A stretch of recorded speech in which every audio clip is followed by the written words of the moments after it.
Para ibu dan bapak, suster, bruder, frater, para romo, kaum muda, remaja, dan anak-anak yang terkasih dalam Kristus. Pada hari Rabu Abu, 18 Februari yang akan datang, kita akan memasuki masa Prapaskah. Masa yang penuh rahmat, masa yang secara khusus disediakan oleh gereja untuk membarui iman kita, agar kita dapat semakin tekun dan setia menanggapi panggilan kita. Kita semua tahu bahwa semua murid Yesus dalam status dan peran apapun mempunyai panggilan yang sama, yaitu bertumbuh menuju kesempurnaan hidup Kristiani menjadi semakin serupa dengan Kristus. Sabda Tuhan yang diwartakan pada hari Minggu ini dapat menjadi inspirasi. Yesus bersabda, "Jika hidup keagamaanmu tidak lebih benar daripada hidup keagamaan para ahli Taurat dan orang-orang Farisi, kamu tidak akan masuk ke dalam kerajaan surga." Sesudah pernyataan itu, menyusullah satu rangkaian tuntutan radikal supaya kehidupan keagamaan para murid dapat lebih benar. Misalnya, tidak boleh membunuh, tetapi tidak boleh marah. Bukan hanya tidak boleh bersumpah palsu, tetapi tidak boleh bersumpah. Dengan cara itu, Yesus mengajarkan prinsip-prinsip moral Kristiani yang mesti dihayati agar hidup sungguh menjadi bijaksana dan berhikmat.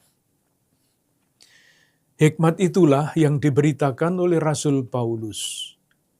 Ia menulis, "Kami memberitakan hikmat di lingkungan mereka yang telah matang. Bukan hikmat yang dari dunia ini, tetapi hikmat Allah yang tersembunyi dan yang rahasia, yang sejak sebelum dunia dijadikan telah disediakan Allah bagi kemuliaan kita." Dengan kata lain, ketika kita hidup sebagai pribadi yang berhikmat, kita menjadi pribadi yang matang dan mulia. Sementara itu, kitab Putra Sirah menegaskan bahwa orang yang takwa, artinya pribadi yang berhikmat, tidak akan memilih kematian, melainkan hidup. Dengan demikian, pesan sabda Tuhan pada hari ini jelas. Kita diharapkan bertumbuh menjadi pribadi-pribadi yang berhikmat, yang matang dan mulia lewat pilihan-pilihan dan keputusan-keputusan kita yang menunjukkan bahwa hidup keagamaan kita benar. Saudari-saudaraku yang terkasih, Gereja Keuskupan Agung Jakarta dalam penegasan bersama sudah memilih dan memutuskan untuk mendalami 5 pokok ajaran sosial gereja dan berusaha mencari jalan-jalan kreatif untuk mewujudkannya selama tahun 2022 sampai tahun 2026. Secara berurutan, kita mendalami tema penghargaan pada martabat luhur manusia tahun 2022. Tanggung jawab kita untuk mewujudkan kebaikan bersama 2023. Panggilan kita untuk bertumbuh dalam solidaritas dan subsidiaritas 2024 dan mewujudkan kepedulian lebih kepada saudari-saudara kita yang lemah dan miskin 2025, dan pada tahun ini 2026 kita ingin semakin menyadari tanggung jawab kita untuk semakin peduli pada keutuhan alam ciptaan dengan memelihara kelestarian bumi sebagai rumah kita bersama. Berkaitan dengan tanggung jawab kita untuk memelihara kelestarian alam sebagai rumah kita bersama, kita diajak untuk melakukan pertobatan ekologis. Mengapa? Kerusakan alam di Indonesia hingga tahun 2025 sudah sangat serius. Sebagian besar bencana seperti banjir, tanah longsor, dan cuaca ekstrim disebabkan oleh kerusakan alam. Hampir 99% dari 3.116 kejadian. Badan Nasional Penanggulangan Bencana mencatat yang paling banyak terjadi adalah banjir, 1.584 kasus.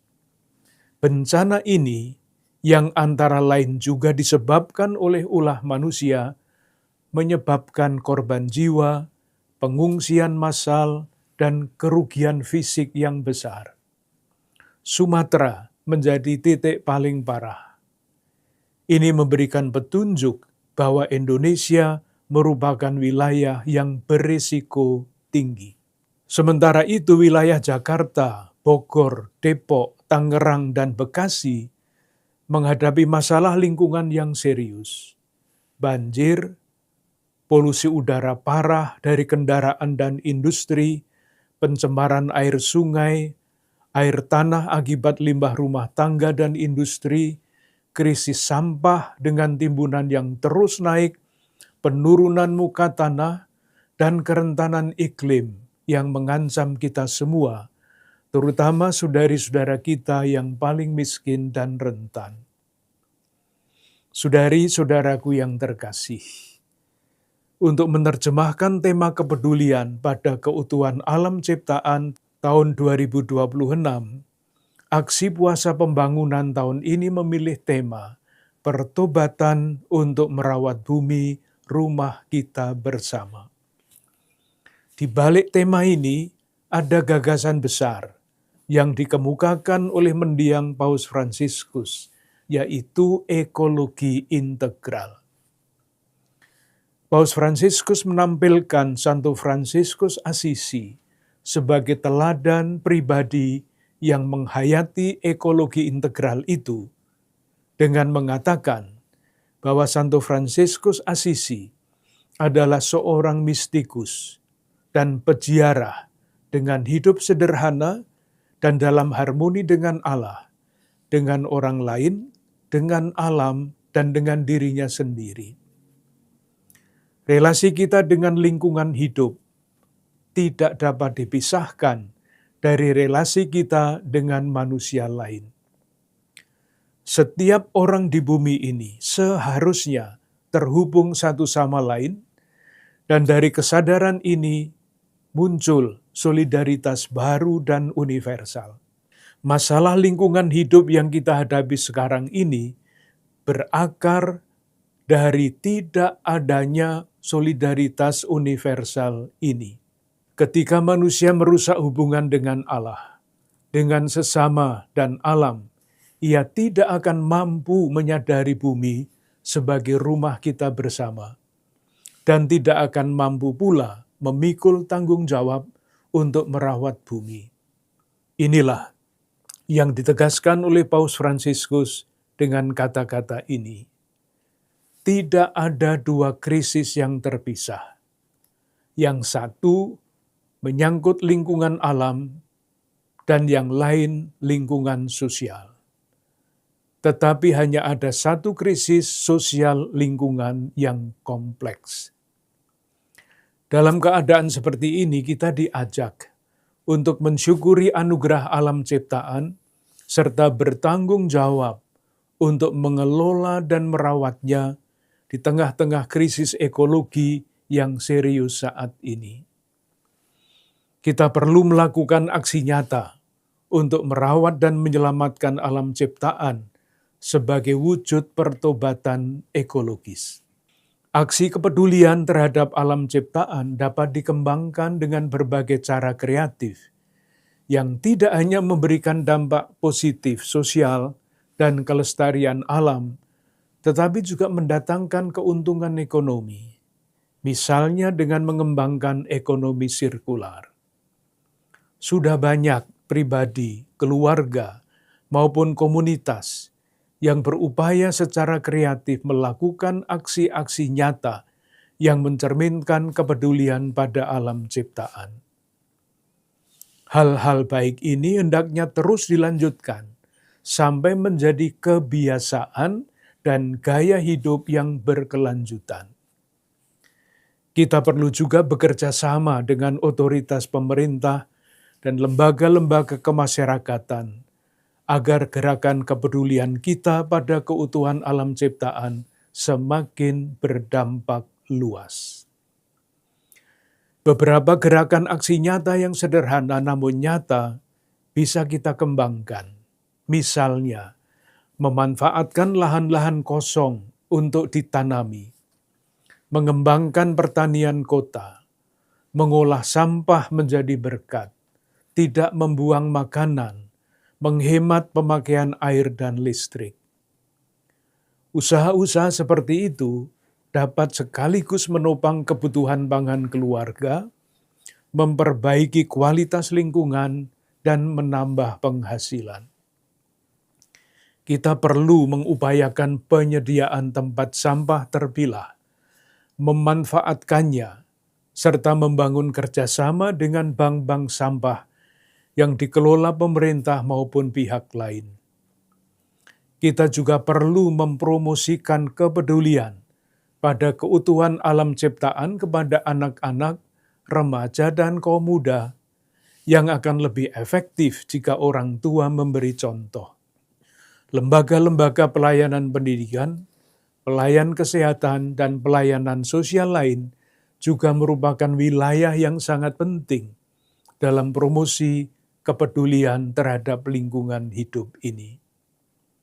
Saudari-saudaraku yang terkasih, akhirnya bersama dengan para imam, diakon, dan semua pelayan umat, saya ingin mengucapkan terima kasih kepada para ibu dan bapak, suster, bruder, frater, kaum muda, remaja, dan anak-anak semua yang dengan beraneka cara terlibat dalam karya perutusan Keuskupan Agung Jakarta.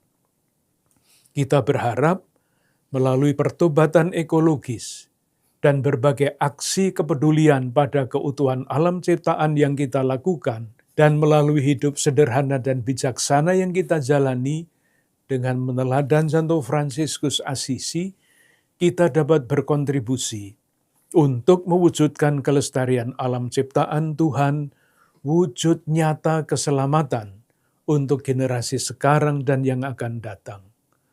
Salam dan berkat Tuhan untuk Anda semua, keluarga dan komunitas Anda.